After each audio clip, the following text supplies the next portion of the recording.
Bom dia! Hoje, dia 16 de setembro de 2025, terça-feira. O texto bíblico de hoje encontra-se em 1 Samuel, capítulo 19, versículos 1 até o versículo 24, onde lemos: Saul persegue Davi. Saul contou ao seu filho Jonatas e a todos os seus oficiais que ele planejava matar Davi. Mas Jonatas era muito amigo de Davi e por isso lhe disse: O meu pai está planejando matar você. Amanhã cedo tenha cuidado. Esconda-se em algum lugar secreto e fique lá. Eu vou esperar pelo meu pai no campo em que você estiver escondido, e vou falar com ele a seu respeito. Se descobrir alguma coisa, eu aviso você. Então Jonatas elogiou Davi para Saul e disse: Meu pai, não faça nenhum mal ao seu servidor Davi, pois ele nunca lhe fez nenhum mal. Pelo contrário, tudo o que ele tem feito tem ajudado bastante o Senhor.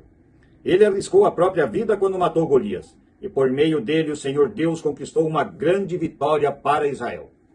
O Senhor mesmo viu isso e ficou contente. Então, por que é que o Senhor, meu pai, faria mal a um homem inocente, matando Davi sem nenhuma razão?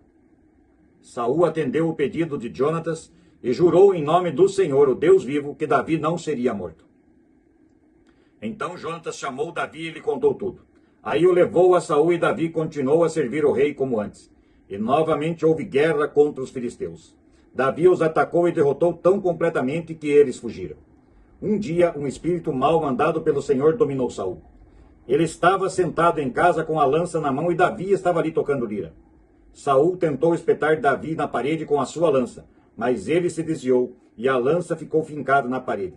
Então Davi correu e escapou. Naquela mesma noite, Saul mandou alguns homens vigiarem a casa de Davi, para o matarem na manhã seguinte. Mical, a mulher de Davi, o avisou: Se você não fugir esta noite, amanhã estará morto. Aí ela desceu Davi por uma janela, e ele correu e escapou. Então Mical pegou o ídolo protetor do lar e o deitou na cama, pôs uma almofada feita de pelo de cabra na cabeça dele e o cobriu. Quando os homens de Saul foram pegar Davi, Mical disse que ele estava doente. Mas Saul mandou que voltassem lá e que eles mesmos vissem Davi. Tragam Davi aqui na sua cama, e eu o matarei, disse Saul. Então entraram e acharam o ídolo do lar na cama, e a almofada de pelo de cabra na cabeça dele. Então Saul perguntou a Mical: Por que você me enganou assim e deixou que meu inimigo escapar? Ela respondeu: Ele disse que me mataria se eu não o ajudasse a fugir. Davi escapou, foi para Ramá e contou a Samuel tudo o que Saul tinha feito contra ele. Depois ele e Samuel foram para a casa dos profetas e ficaram lá. Saul ficou sabendo que Davi estava na casa dos profetas em Ramá e mandou alguns homens lá para prendê-lo.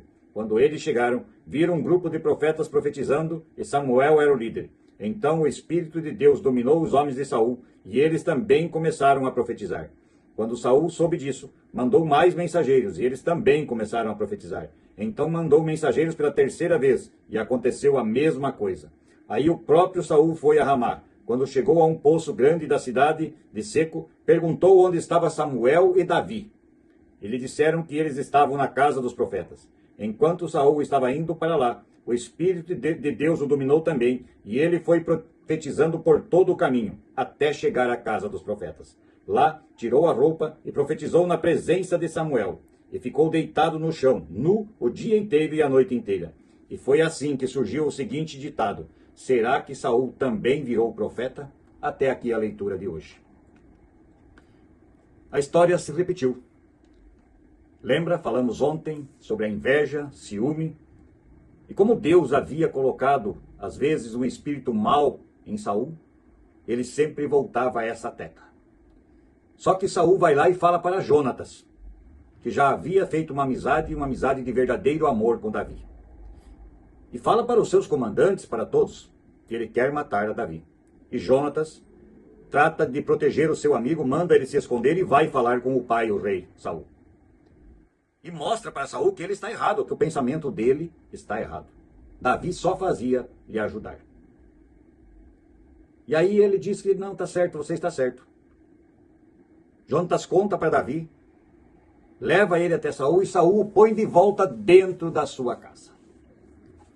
E aí precisamos entender algumas coisas. Davi tinha o coração extremamente bom e confiava plenamente no seu Senhor. o Deus Todo-Poderoso. Sabia que era Deus guiando esses passos.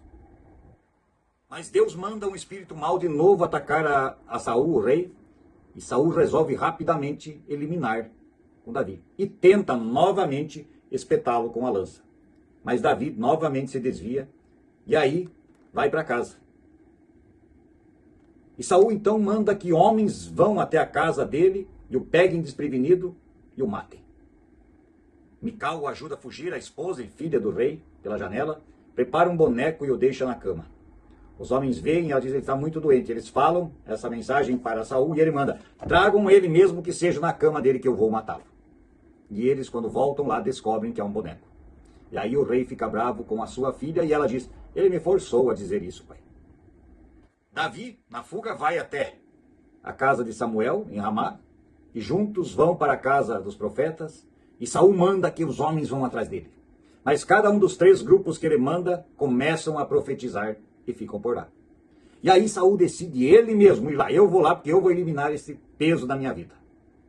E olha que Davi só tinha feito coisa boa para o rei. E novamente, quando ele chega perto e pede onde que ele está, dizem que é na casa dos profetas, e Deus manda um bom espírito, o seu espírito para ele, e ele entra no corpo de Saul e Saul sai profetizando. E na frente de Samuel ele fica deitado um dia inteiro nu no chão, profetizando. Diz o texto que assim nasceu. Será que Saul também virou profeta? Não, Saul foi lá para matar. Foi lá para destruir Davi, o futuro rei do povo de Israel, que já era muito bem querido por todo o seu exército e toda a população. Mas Davi jamais faria mal ao rei, porque ele foi escolhido por Deus também. Sendo assim, fica a questão. A inveja causa muito mal ao mundo. E como eu disse ontem, a inveja começa a aparecer facilmente enquanto você estiver no mesmo nível ou abaixo de outra pessoa. Normalmente tudo está bem, a amizade é boa e não existe inveja. Mas se você começar a galgar alguns degraus a mais, começar a subir, começar a escalar a sua vida financeira, a sua vida pessoal, a sua vida de bens, a sua vida com Deus, abençoada por Ele, certamente algumas pessoas irão te invejar. E não é uma inveja simples, é inveja querendo ver a tua destruição. Pense nisso e cuidado. Cuidado com quem fica ao seu lado. Às vezes, lhe dão tapinhas nas costas. Às vezes fazem como Saul fez quando Jonatas, seu filho, falou com ele. Diz que está tudo bem e chama você para dentro da sua casa de novo. E depois tenta matá-lo, apunhalá-lo pelas costas. Pense nisso. Preste atenção na inveja, preste atenção como as pessoas agem quando você está sendo abençoado por Deus. Pense nisso e oremos o Pai Nosso. Pai nosso que estás nos céus, santificado seja o teu nome. Venha a nós o vosso reino e seja feita a tua vontade, assim na terra como no céu. O pão nosso de cada dia nos dá hoje e perdoa as nossas dívidas, assim como nós também perdoamos aos nossos devedores. E não nos deixes cair em tentação, mas livra-nos do mal. Pois teu é o reino, o poder, a honra e a glória para sempre. Amém. Que a paz de Deus esteja no coração de todos nós neste dia. Nos encontramos novamente quarta-feira para mais um texto bíblico e a oração do Pai Nosso. Bom dia.